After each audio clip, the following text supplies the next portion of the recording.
I think when you go in your heart Yeah. and you connect your human self to the Mhm. I am present divine part of you that is God, Mhm. that's where you hit the sweet spot. And that's where you have presence because you are in the moment where, to me, God lives. And you can call that whatever that is for you, Mhm. divine or whatever feels good for you to call it.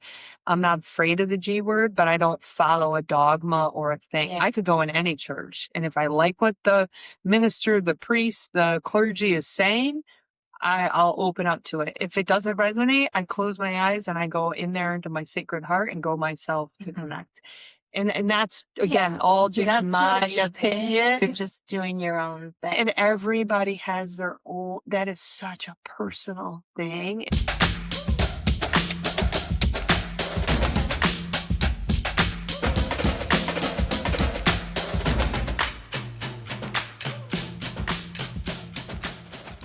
Welcome to another episode of Four Blonde Moms. This episode, we have two of us here. I'm Ann Donnelly and Laura Killian in the she shed on my land. Welcome. yeah, we're in a lovely she shed. It's just, today just felt like such a nice day. Finally, some sun, some warmth. Spring is finally here. And you can tell because I'm driving down, there's all farms around me and they're out with the tractors. So life is sprung up on the farm, isn't it? Yeah, the trees are budding. It's beautiful. And hearing all the birds, just awakening. I love it. I love this time of year. And I think it's important to feel it because, boy, the hot comes quick and the summer comes, which I love as well. But it's like spring is kind of fast in upstate New York, Yeah. but really, really awesome. So take it the time. It takes forever to get started, really, and then it's gone. Yeah. So that's why, like, I'm trying to do all my gardening now.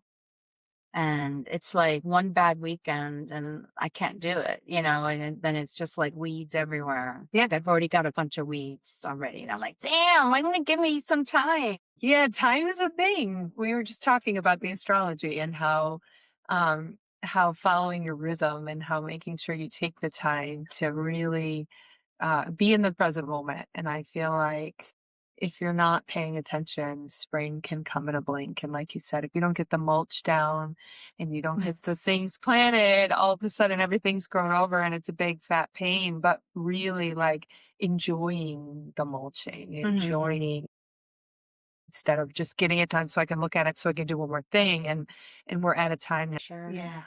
Gardening, because I bought a house that has too much landscaping for me. And I can't afford to hire somebody. So it's like, live with it. I try to minimize as much as possible, and live a bit with it being a little messy.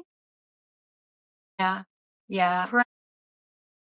Sure. Okay. Hold me to this. I am having pool parties all season, regardless of what my garden looks like. Right. I don't care about the weeds. People can come, have fun. Don't judge me for my being. I would never judge you for that because Yeah, I know. if it's 85 and it's hot, I I'm not going to be looking at your house. I See that you weeded around.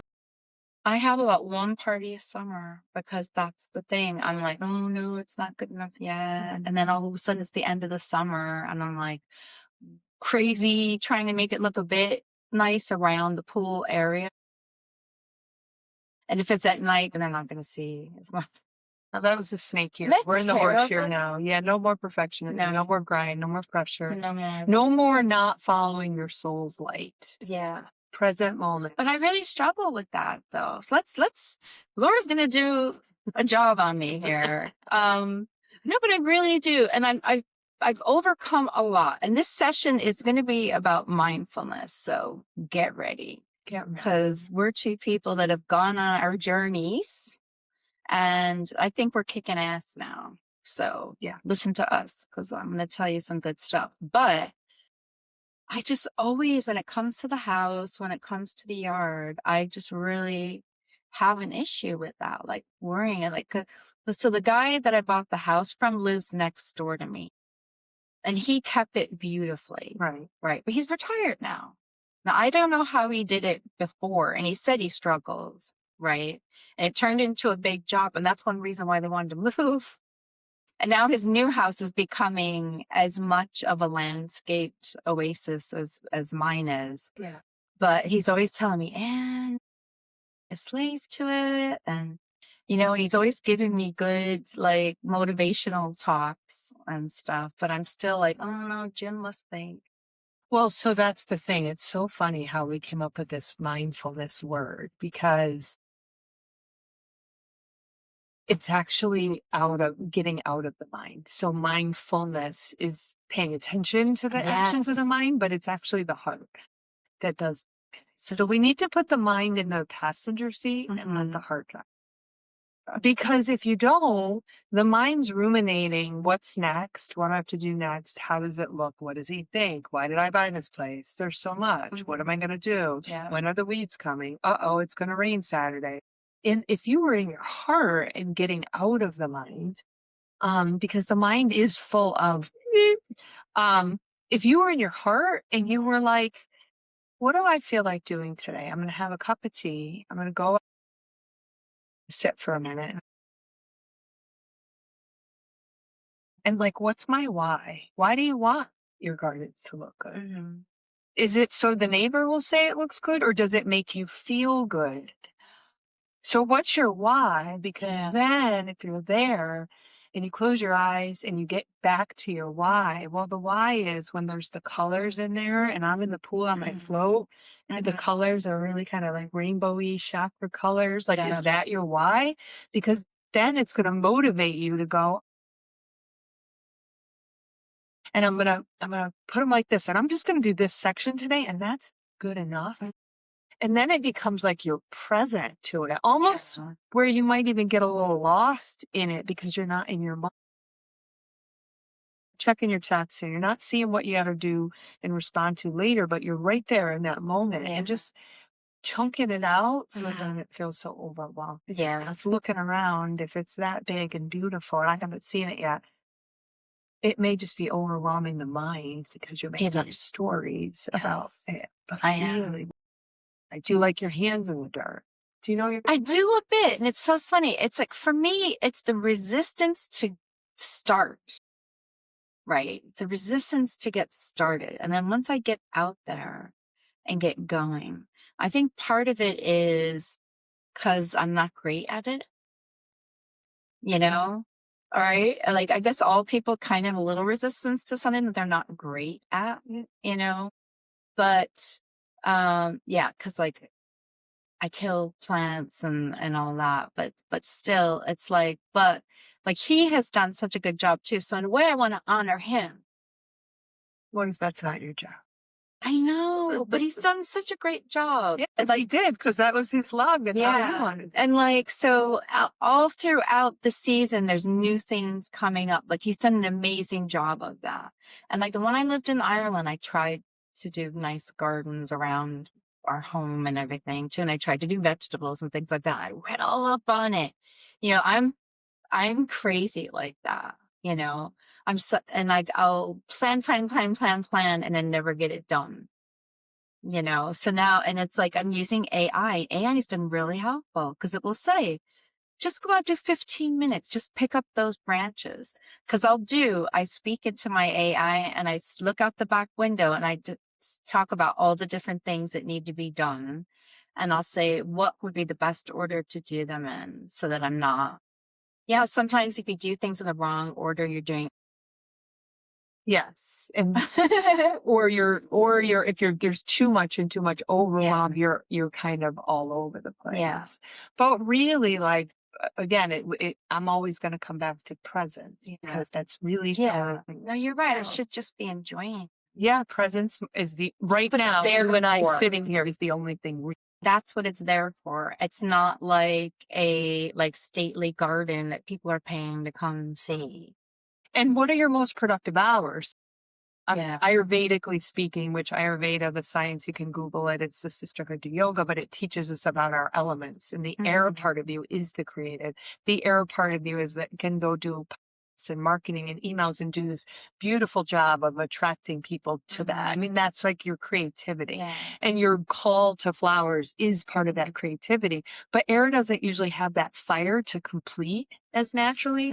So you have to kind of do a workaround to get more fire, which would be what are my productive hours? So for me, 10 to 2 is my window.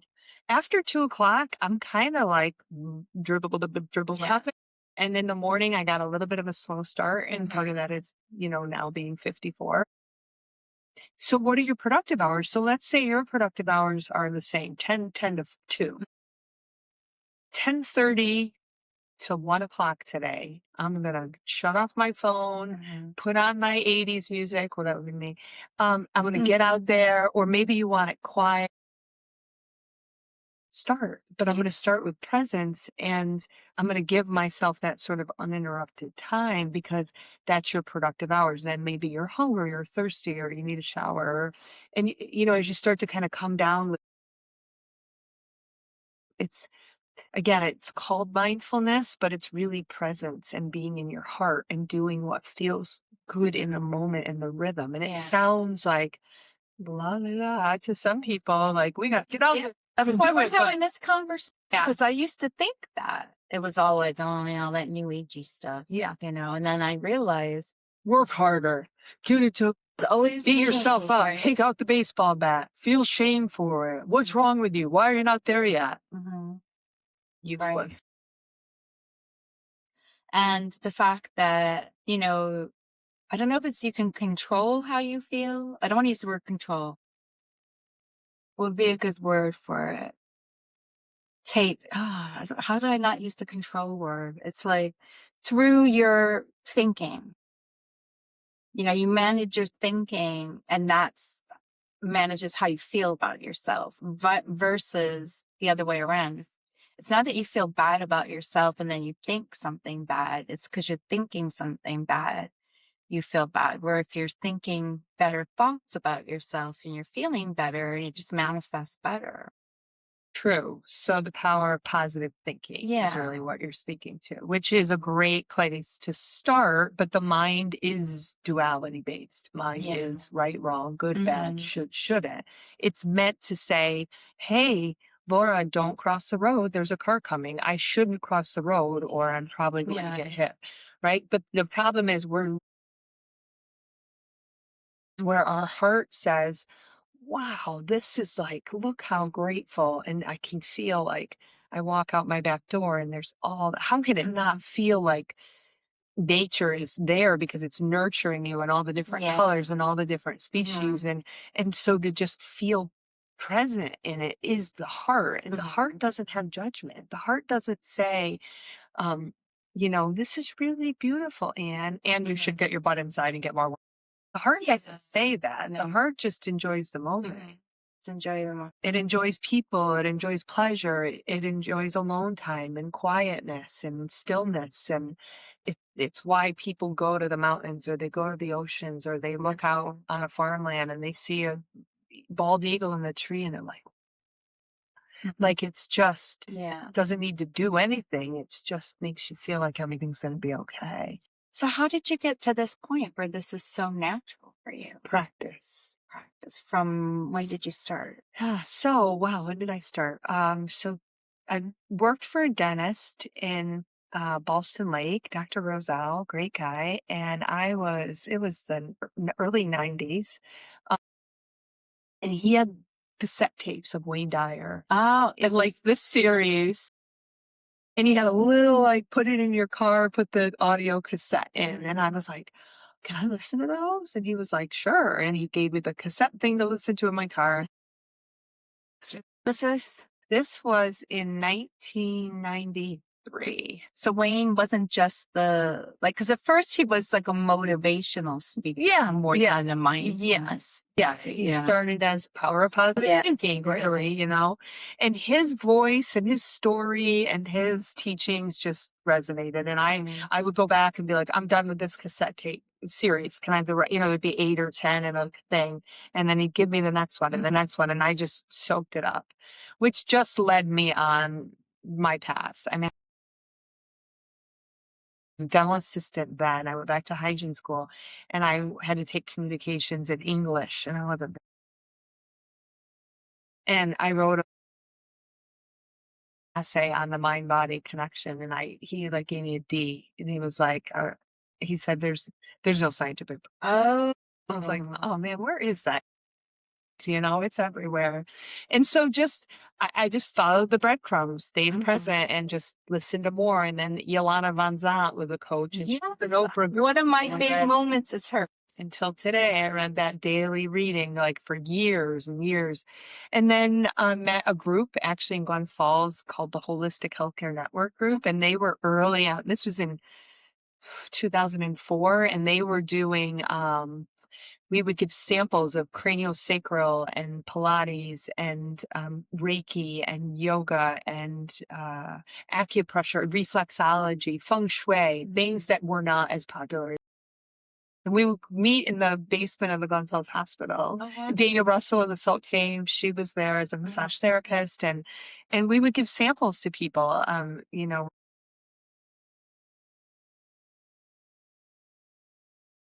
These places. Yeah. But a lot of people were like, "What's that? What is that?" And so I think that just got me started. Then I got certified in Reiki 1 and 2, '05, '06, and just kind of kept going from there. Then I became a trauma coach and an alignment coach with Kim Beekman. And I do tuning forking and but really to answer your question, it's the practice. So I have a routine, a self-care routine that it's not the same all the time, but where I am, doing either some yoga or even lifting weights, but then after stillness, closing my eyes, taking my breath, learning how to do breath work, learning how to do forgiveness prayers, learning how to go into my sacred heart, and just every day making sure I fill my cup 1st. That brings me into present. So in the morning, you do that, which is a good time for you because you're saying that's not when your big energy time is. It's not. And also the why is even if you're not a big morning person, mantra, to do anything that gets you to close your eyes and go inward and get those messages of your heart, it fills your cup first. So you go out in the world and you start giving to a job, or maybe you're preparing your kids for school, or, you know, sure. And you start giving energetically, you give your prana, your life force energy out, and the cup it starts to get empty or gets dry, but I've filled up. So I'm like in myself.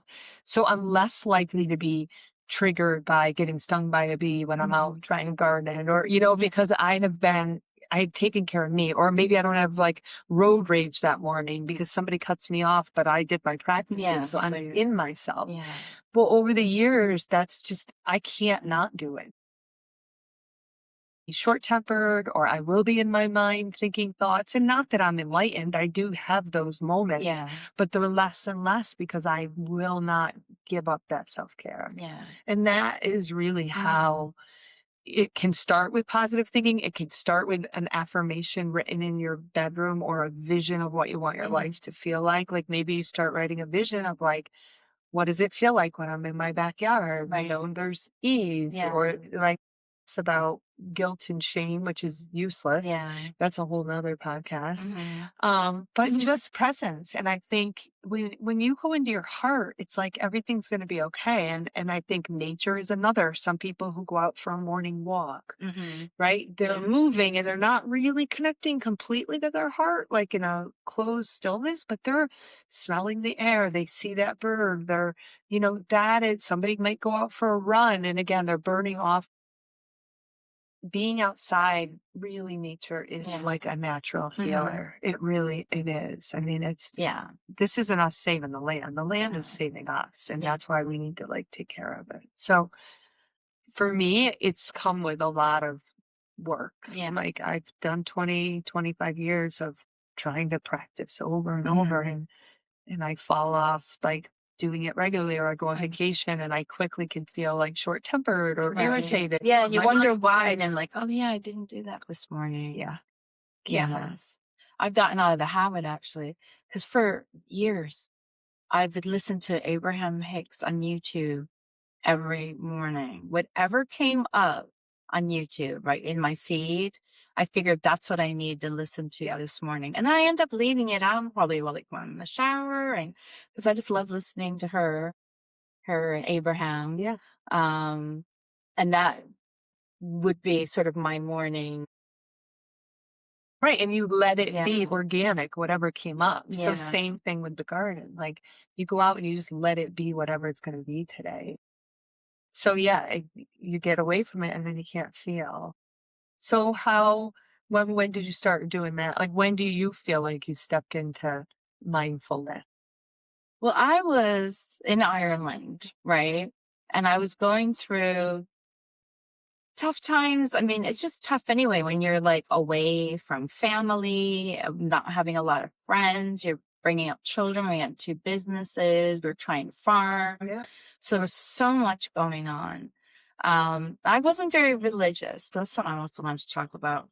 I was brought up Catholic, but I really wasn't, it just didn't do it for me. So I've gotten away from that. But here I was living in Ireland, right? Where like everybody's going to mass on Sunday. So we started doing that for a while. And I liked some of it, but then it was the duality of people that were bullying me in the PTA would then be like helping the priest on Sunday and being all like Godlike. We'll God, just say God. We're just like, going to use God right. and all those words. And I was like, I just cannot come anymore. It just is so hurtful to me, and Oprah. So I tend to jump on whatever Oprah was doing, because so much of her stuff, it wasn't just that I was like, oh, whatever Oprah says, but it did resonate with me. Yeah. That it just happened that whatever her journey was a bit in line with what I was needing at the time. So she started with Deepak Chopra. So she was doing these meditation, like 30-day challenges. thing. Yeah. So I was doing some of those and I found that really helpful. Yeah. And then she did an online workshop with Brene Brown. Yeah. It's when Oprah was kind of converting into doing stuff online versus on TV, which was good for me because I couldn't always watch her show over in Ireland. So the web stuff was great for me. So like I signed up and was doing all this stuff, and the Brené Brown's Gifts of Imperfection book like really like resonated with me, and it really got me starting because I think I was in Brussels, funny enough, at some conference, and they had to write on your hand, I am enough, and do a picture, so it was like, I am enough, and just being happy with that because like I was saying that up until that, it was always like, you got to work really hard. Like I grew up pretty poor, and it was like, I got to get myself out of this. I got to work really hard. I got to be perfect in school. I got to get all A's. I got to go to college. I got to, get a good job, and not be a trouble to anyone. I got to get along with everyone. It was always this pressure, pressure, pressure, and I did it. Yep. I did it and it worked for me for a long time. But then when I was getting to be 50 years old, Yep. right? Your air years. And you're starting to realize like there's got to be more than that, and that wasn't working as well for me anymore, And then she had Eckhart Tolle on. I don't know if I told you the story that I was on the webcast with them. You did. That's awesome. Yeah. So because it, like, again, it resonated with me so much. So he wrote a book called The New Earth. Yeah. Now, I had a couple of people that I worked with, and one woman that was like my naturopath, and she was a friend of mine as well. And she talked about the power of now. Yeah.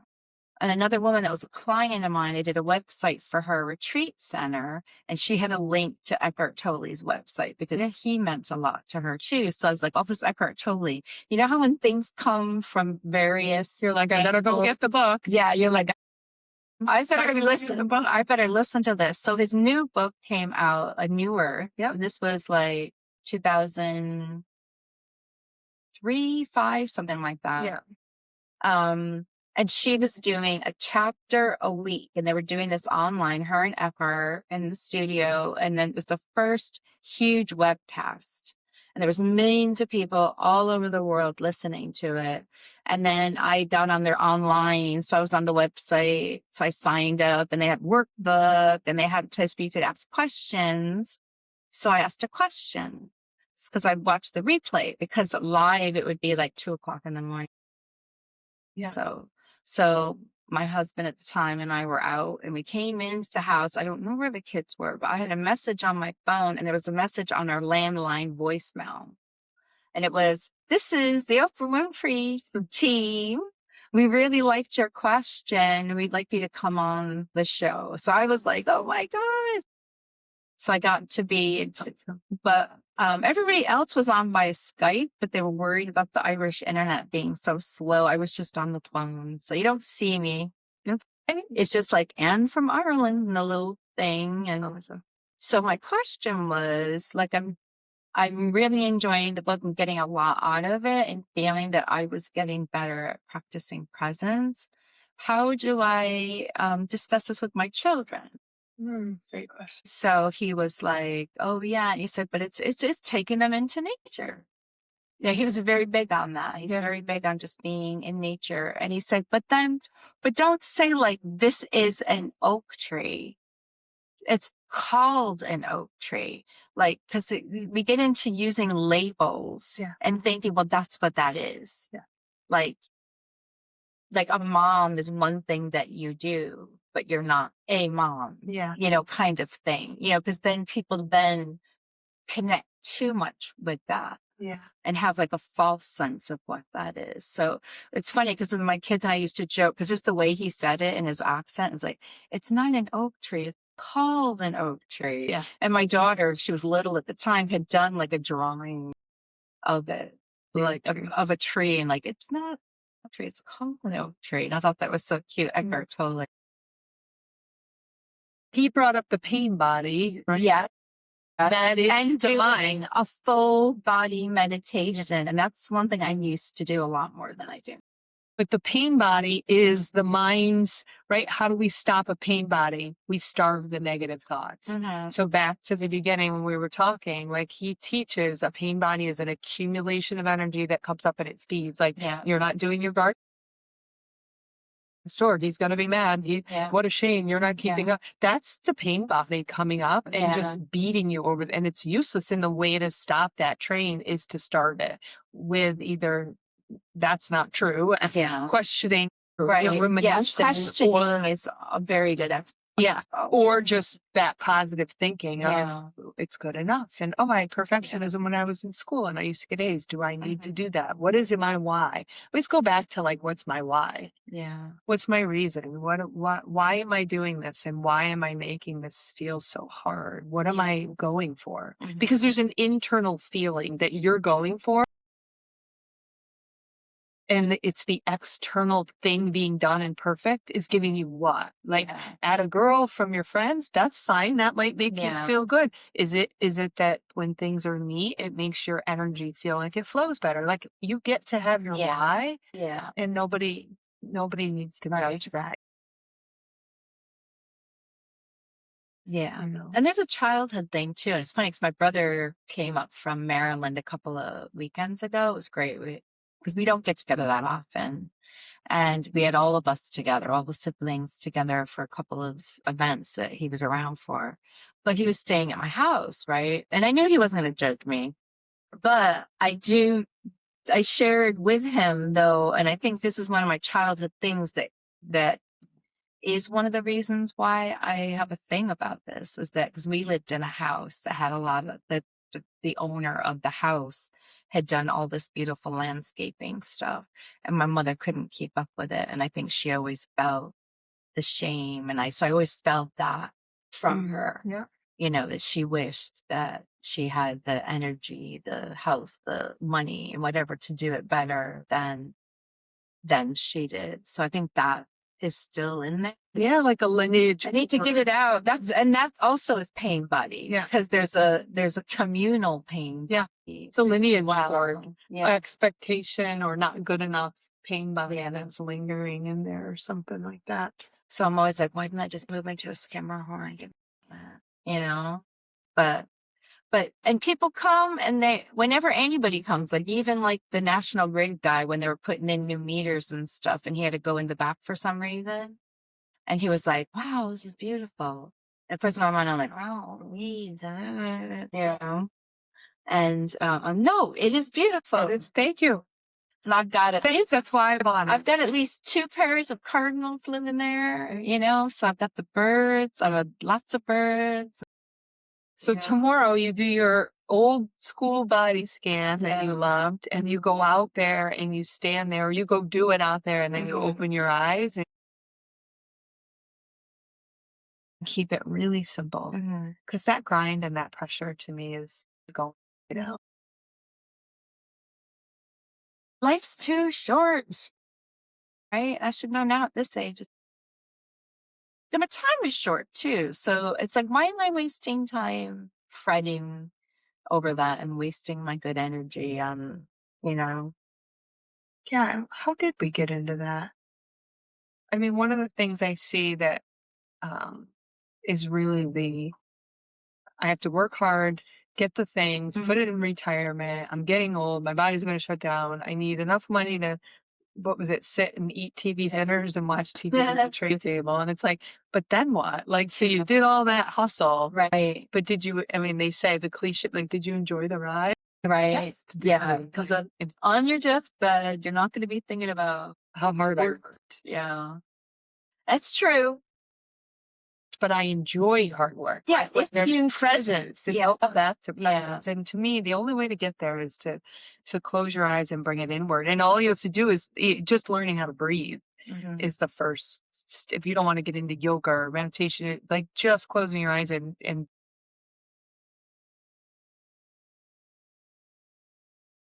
depression and all the things trying to get people to settle their nervous system is breath. It's different for different people. Absolutely. Because for some people, it's a mindfulness video. For some people, it's a prayer. For some people, it's yoga. Yeah. Some people, it's just walking. Yeah. It's just figuring out what it is. And it might be something different for you each day. It is. It is. What do you feel? So more fiery, like that. So 10 years ago, it was I'm very regimented. Get up, yeah. do some breath, do some child's pose, do some yoga. Once your yoga flow is done, do some mantra, then meditate, and then that would set my day. And now, yeah, sometimes it's like a cup of tea out on the front porch, feeling the body scan by feeling, we do a thing called feel and process, feeling like, did something bother me? Did somebody say something? Where do I feel it in my body? And just getting yourself used to like giving attention to what you feel and not needing to figure it out. Where did it come from? And just presence to, oh, that felt kind of yucky. Let me just feel through it. And that is filling your cup. Yeah. So it's funny you mention, how do you pronounce it? Ilyana Banzan, who I learned of through Oprah again, because then Oprah gave her own show. So she was a guest on Oprah several times, that she had her own show. I remember. So around the time that all these web things started, she was doing one. And it was, I don't remember exactly what the topic was, but one of the people in the audience spoke up. And she was talking about how, like, working really hard, now you got to work really hard to get what you want. And Ilana was like, no, life, cause it's like you get in the middle of it and you're like, life is so hard. And she's like, no, life is so easy. And my daughter must have been with me in the kitchen watching this, right? And she drew me a picture. We put it on the fridge. I was looking to see if I had a picture of it somewhere. I think I do. Like a yeah. So I've had her do another one of me more recently, because that was a whole life changer for me. It was a whole life changer. So now whenever I get that feeling in my head, I'm like, and she's got this too. So I'm glad that my children have picked up some of it. Well, that's what, when you said, Eckhart Tolle said, go outside, and that's awesome. But also, like, how do I teach my children? To me, it's by modeling and vibrating it. They see it and they learn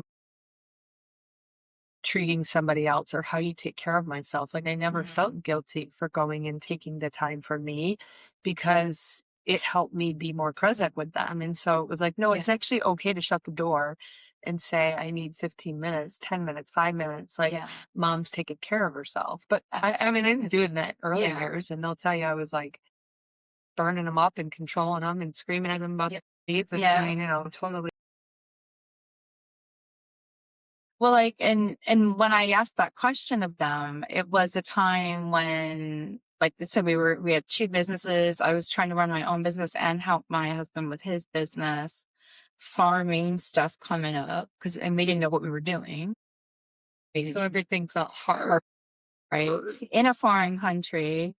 Um, and so the kids would get out of school, right? So I'm working in the office, and sometimes they'd come in the office and work in the conference room until then I could break away, and then I'd bring them home, right? So then I'm cooking dinner, doing laundry, helping the kids with their homework, trying to do some of my own stuff. And you're just thinking, this is way too hard. Whereas if I was just present with my children, enjoying being with the children and not thinking about that other stuff. Yeah, I wonder Or how the much you tasted your food, that meal that you right, prepared, right? right, Like even yeah, fixing dinner and being present. But those years are hard. There's a lot of needs. yeah. Then, You yeah, know?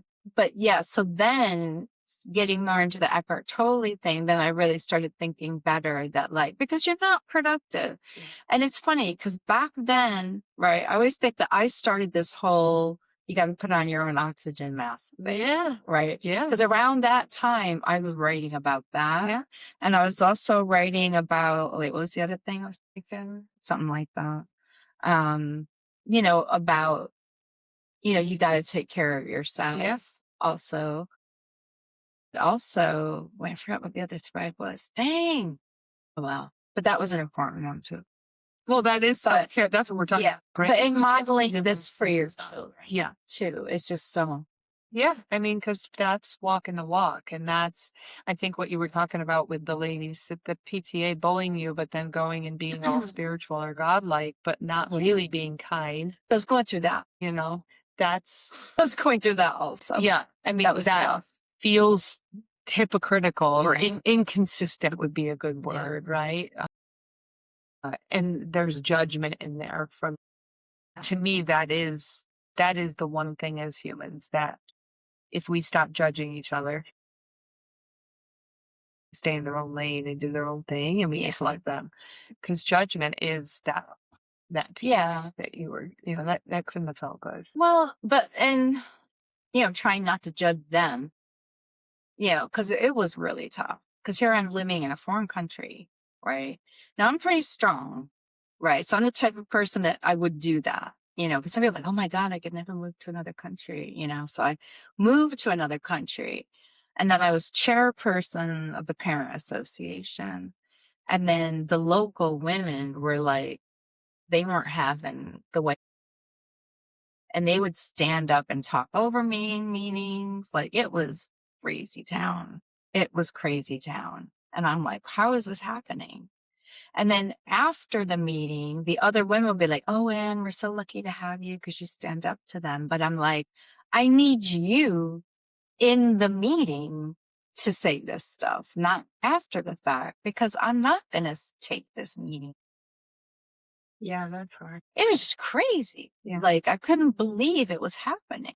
Well, let's talk about, you said you wanted to loop back to religion. So Yeah, tell me right. what that felt like. So they were regular churchgoers, Catholic Yeah. faith, Yes. Roman Catholic, I Roman remember. Catholic Yeah. faith. Most of them, there might have been an occasional Protestant in there.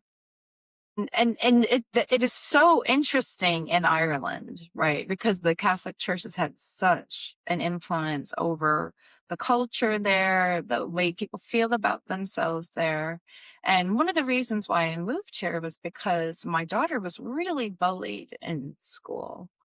And I felt, and even from teachers, there's this bullying atmosphere. So there wasn't still priests and nuns teaching, but those teachers had been taught by priests and nuns. Mm. So I feel like there was just this whole like kind of judgy bullying, and like I hope all of Ireland doesn't hate me because I know there's some wonderful things, right?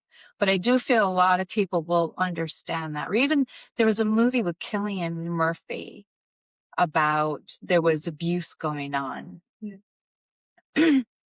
Eventually, you realize there was abuse going on in this convent where girls were staying, and they were like, "You better not say anything because your girls won't be able to come to this school, and you won't be able to do business, and you won't." Like, there was just all this, like, if you don't toe the line. I think for me, I'm going to speak all personal because everybody has their own right to believe whatever Yeah, other people's beliefs. Think that the church was created for community, right? A place yeah, to gather, a place to yeah. pray together. Just like if I would need Mhm. prayers, I have a whole spiritual community that I text and say, hey, can you send some prayers? She send some violet flame to like this thing because there is that collective energy and there is Yeah. the power of that. And then having community to bring a meal if somebody was struggling. I think church was Yes, yeah. made to bring community, whatever the religion was. And Yeah. there's all different forms, and I think that was also the distortion that there's some sort of a right one and a Yeah. wrong one. So if you call Right. God And there's Buddha, it worse must be wrong. worse If you, forms. yeah, like, and so for me, like God, divine, angels, it- nature, like I can go out in nature and see a bald eagle and feel like that's God talking to me. I Yeah. don't think it's some specific guy, Yeah.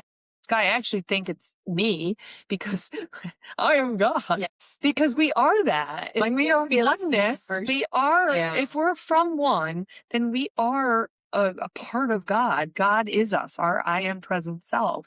And so I think the intention was good for church and community. The intention was to gather and to be grateful for the what God, what divine, what source, what the Son gives us, what teaches us. But really, we're all brothers and sisters. I really do believe that. And it's separation and judgment that get everything so distorted and so right, wrong. And I also think the sin thing and the fear was, Mm. again, it was a good intention to like your neighbor, do the right thing, be kind. Don't go stab somebody behind their back or don't go stab somebody. That's not kindness. That's not godlike. But then somehow that fear of God got distorted in Mhm. people. Like I know my mom like felt bad that if she didn't go to church or she didn't take communion all the time that it was wired in her that she was Yeah. bad and wrong. And again, I think it came from do the right thing, but then fear got so imposed that then people felt afraid if they didn't follow a certain thing, Mhm. they were going to go down in the shitter. And I always say to people, I may be wrong. I may Yeah. die and the devil and God will be standing there going, you were wrong. Honey. You're going that way. But I don't even believe it's a devil. I believe we in us, around us. I don't think there's a place to go get more God, but I think when you go in your heart Yeah. and you connect your human self to the I am present divine part of you that is God, Mhm. that's where you hit the sweet spot. And that's where you have presence because you are in the moment where to me God lives, and you can call that whatever that is for you, Mhm. divine or whatever feels good for you to call it. I'm not afraid of the G word, but I don't follow a dog church. And if I like what the minister, the priest, the clergy is saying, I'll open up to it. If it doesn't resonate, I close my eyes and I go in there into my sacred heart and go myself to Mhm. connect. And that's again Yeah. all You're just not my judging. opinion. You're just doing your own thing. And everybody has their own, that is such a personal thing. It's the infliction of the belief on somebody else. And that, again, that's just what I believe. But I can see where when you have somebody who's going regularly, praying to God, talking God in church, and then they turn around and they bully you, it's like, Yeah. I'm confused. Right. you know? Yeah. But again, it's the part of them that is disconnected from that Yeah. here in presence to be able to really kind of you can't be cruel to another person. No. You don't judge. They're Right. just there's Anne wearing her funky shoes and her cool Converse sneakers doing her thing. And you don't need to make her feel like crap for you to feel better because you're so plugged in that you feel Mhm. good. Yeah. No, there was a lot of bad feelings all over the place Yeah, there. hurtful. Yeah, in the schools and Exclusion and the separation. parent Judgment. association. It was Judgment, just separation, and yeah, exclusion. yeah. I still have a bit of a bad feeling going back to Ireland. Like when last time I went back was when my son got his bachelor's degree. I didn't go to that part of County Cork. Because I just didn't want to pay to have to rent a car or anything. So I just stayed city wide. Yeah. But I did also feel like there's really nothing there I want to see. I just want to see my kids really when I go to, I know there's some beautiful things. Oh, I loved Ireland. When I tell people like I lived in Ireland for 20 years, like, oh, did you love it? And I said, yeah, until I didn't anymore, Yeah.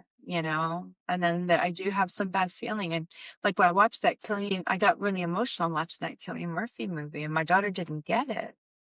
And I'm like, it's just bringing back these feelings because I do feel like if you don't toe the line, you're like, Yeah. you're treated who's he's full Irish. Like his parents are both from there, but he was brought up in London, was treated differently. And that was really hurtful for him because he really felt like that was his place to be, still does, it's still there. But he thought it was he thought racism. He thought it was because I was American. It might have been. And then the woman that was a friend of mine that also babysat my kids was German. It's And separate. she also was Judgment. kind of on the out. And You're not one of me, but I believe in God, which is one of us, which is all of us, which means we're all there. And it's kind of like, who do you think you are to tell us how to do things kind of thing? That's like, well, I'm the chairperson of this organization, but I'm a very democratic person, which also makes them wonder. So I don't know, like I couldn't win. Yeah. I couldn't win either way. They liked it when I did stuff for them, right? If I did the website, if I did this and that, but they didn't like when I was Selective in judgment. charge of Let's stuff, cheers to selective. right? Cheers to selective judgment. Cheers. Right? I know. Separation. Yeah. I mean, to me, you want to talk about the ultimate sin? Judgment. That's it. Yes. And like I don't know if you saw, I was on a panel up at Silver Bay Oh, I did. YMCA, right? So it's 4 women, just whoever kind of volunteered too, but it was a great group of people. And we talked about women's invisible work. And then at the end, she was like, what's one thing that like, if you wanted to tell your younger self? And it was, don't worry so much about what other people think of you. And here I am, like, it really is like the stifling, isn't it? Yeah. Like judgment. And so I often, because I'm a judgy person, but not in a mean spirited way. I'm just very, I mean, I think we all judge, right? I mean, I'm saying it's the ultimate sin. Yeah. We're all human. We're not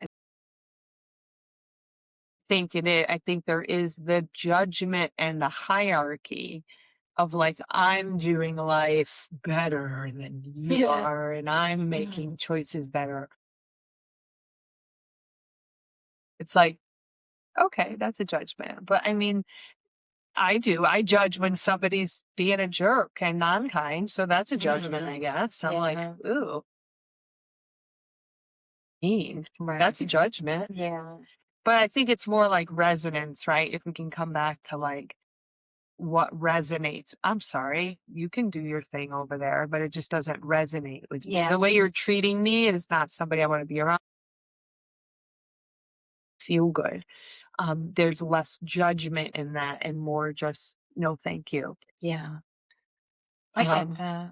But yeah, that's a big subject to get on. I mean, I work with a ton of clients, and so I work with religious trauma, and I work with, Mormon population and all different beliefs. And I'm married to a Roman Catholic Irish race.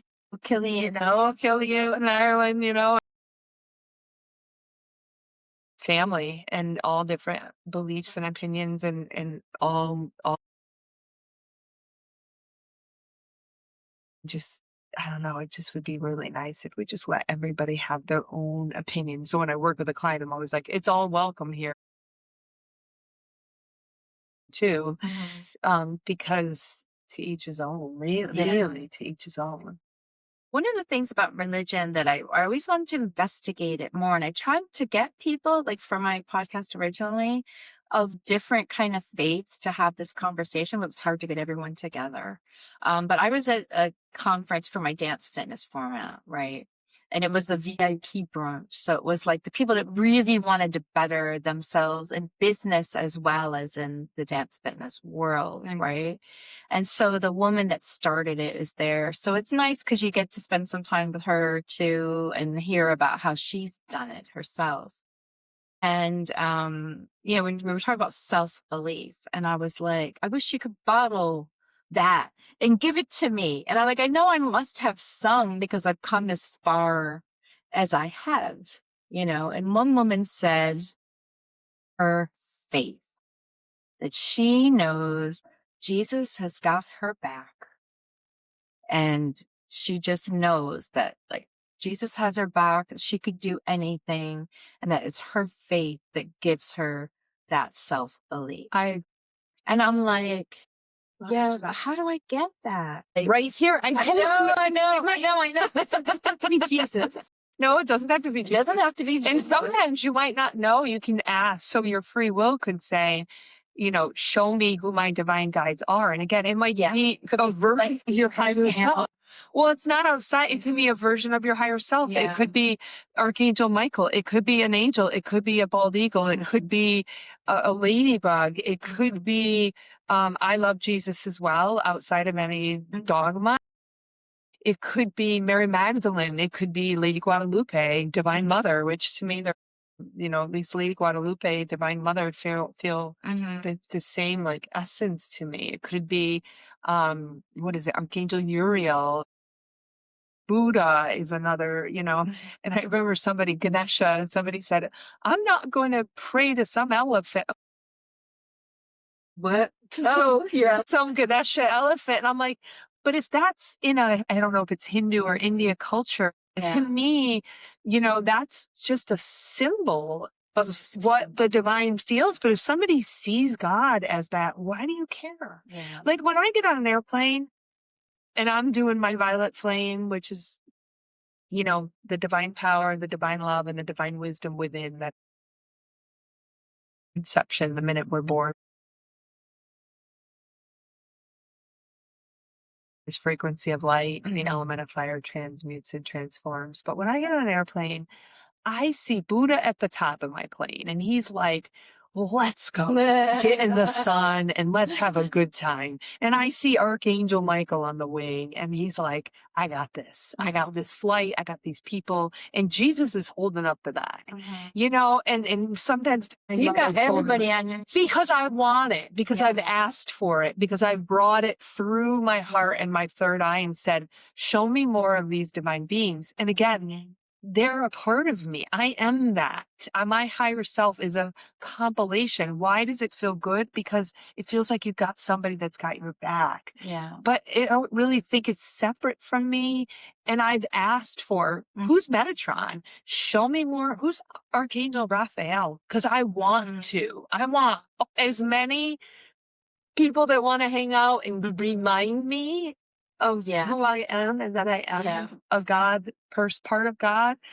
And so again, to other people, they want to keep it very like, nope, there's the Holy Spirit, there's God, and there's Jesus in there. And that's fine too.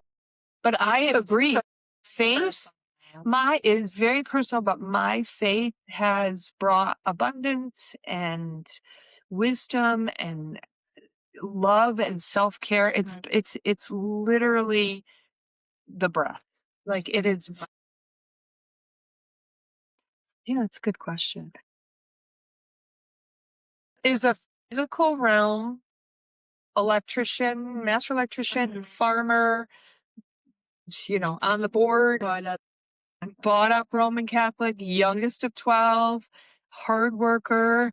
And he is very much believes in God. He enjoys going to church.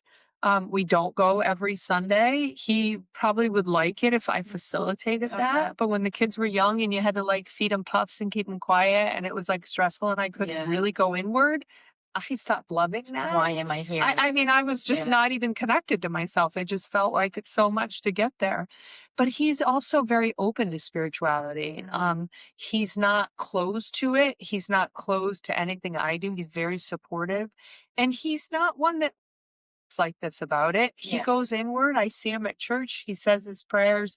I see him connecting. He loves the land, when he's Yeah. farming and he's out on. Yeah. And so he goes hunting and he sits in a tree stand and he like goes inward and shuts the mind off. That's his way. Like, so he's not closed to my level of spirituality and supports me 100%. And neither one of us have to do it the same way to Yeah. have unconditional love And in you our life. can live that way without. Yep. And we raised our kids and exposed them to the Catholic Church, and they were baptized and brought them. And, my daughter was kind of like, bored in church and now like asks us to go. Like they'll find their own way. They get enough exposure. And my kids also know that I have all these different beings that I like to connect to that just, again, for me, it's all about coming back to the.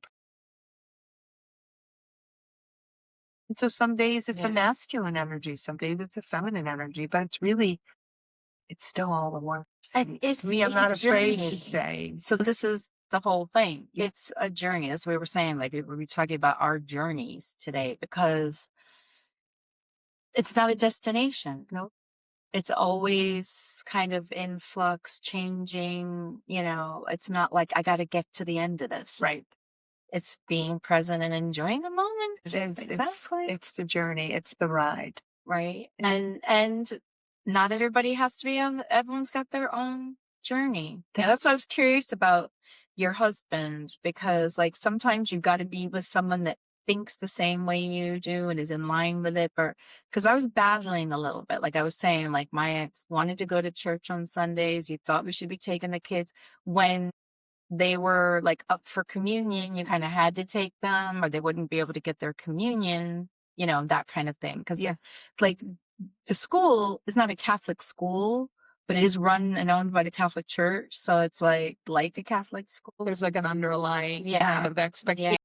I remember my niece being with me about, maybe, she was 8 or 10 at church. And it was my husband's sister's daughter. And my husband's sister was there. And like, she must have been older. She must have been like 15, 16. And she wasn't going to do the Our Father, right? But her mother had brought them to church. They were raised Catholic. Again, not like shoved down their throat or anything, but like there was an expectation there, and going to do the Our Father. And she was like, she hadn't figured out what she believed in yet. And I just said to her, maybe you do it because it makes your mom feel good, or maybe you choose. But sometimes I'll go do stuff with my husband and I might not really want to, but I'm like, oh, this one, like I want to go. It makes him feel right. Yeah. But I don't sell myself out. Yeah. Or I don't have any need to have a partner that wants to do yoga with me. I'm sure if I said, hey, will you do yoga with me? He would. But I don't need that to comfortable enough in what you believe that you don't feel challenged. Wouldn't that be like world peace? Right? You and I do me. Everyone. Isn't that? Let's all do that. You do you and I do me. The birds agree. The birds agree. That's amazing. Have you ever read any Marianne Williams? Yes. So her quote, who are you not to be, right? Yeah. That quote has stayed with me for a year. So bright and so boisterous and say, and it's like, no, who are you not to be? But I can sit here, you and I can sit here and podcast our beliefs because it's our birthright. And people could be listening to us right now and being like, I don't like what she just said. That's not true. Yeah. And that's okay too. Right. It's not true for you. And that is not. But I encourage people to investigate, and if they feel that they need something, these are things that you can do. Read things, talk to people. Yeah. But like you said, even just sit and feel what seems right with you. And cheers to selective judgment. Thank you so much for joining us in the She Shed today. If you resonated with our journeys to find a little more mindfulness and a lot less pain body, please share this episode with a friend who might need to hear it. Thanks to Laura for joining me in this episode of Four Blonde Moms. We'll see you next time. Thank you for listening to a production of the North Country Media Network. Our mission is to document the professional legacies and success stories that drive our region forward. To discover more shows in our network, or to learn how we can help you own the conversation in your industry, visit us online at northcountry.media.